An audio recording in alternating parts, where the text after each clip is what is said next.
In this video, you will learn how to add modules to ClearTH and how to configure it to work with messages being sent or verified. ClearTH is based on its core that provides its basic functionality. There's a number of optional modules that can be added to ClearTH to extend its functionality. By default, the ClearTH GUI module is added to your project. This provides a graphical user interface to interact with ClearTH via browser. The module is added in your project's build.gradle file as a dependency. There are also other modules available. One of them is the ClearTH XML module. It provides the support of messages in the XML format. The module contains a codec to decode and encode messages, actions to send and receive messages, and other features useful for working with XML. For example, you need to send an XML message that looks like this.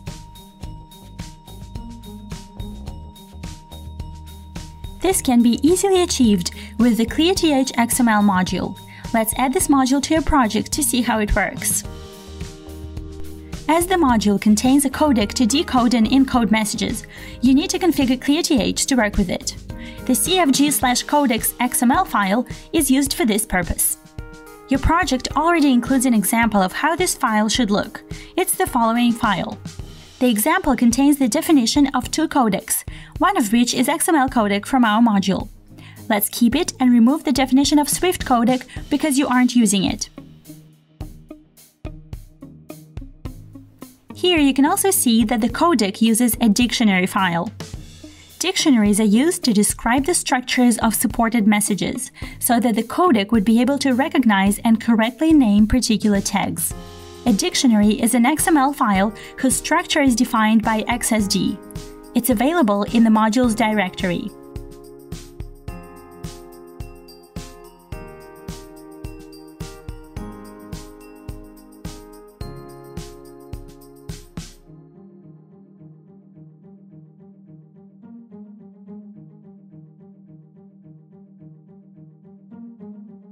Let's rename the example file to make ClearTH able to use our XML codec.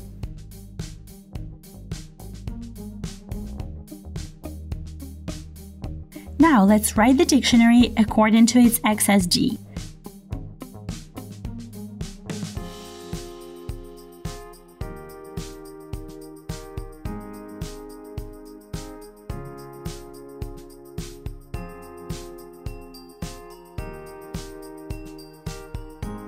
As you can see, the dictionary reflects the structure of our XML message.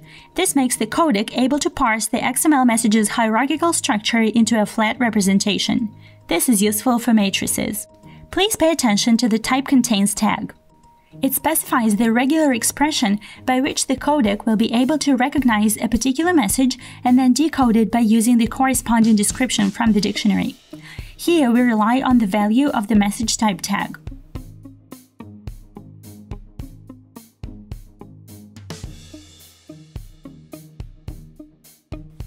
So the module is added to your project, its codec is configured, the dictionary is ready.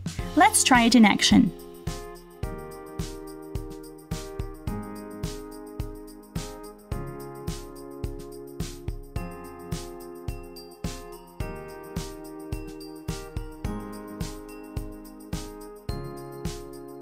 You can check that the codec and the dictionary are configured correctly by using the message parser tool. Here's the XML codec you configured.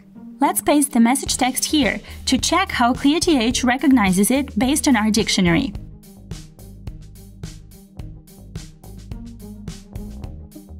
As you can see, the message was decoded into a flat structure. In the next video, we will use this feature and other XML module capabilities to send an XML message and verify the response.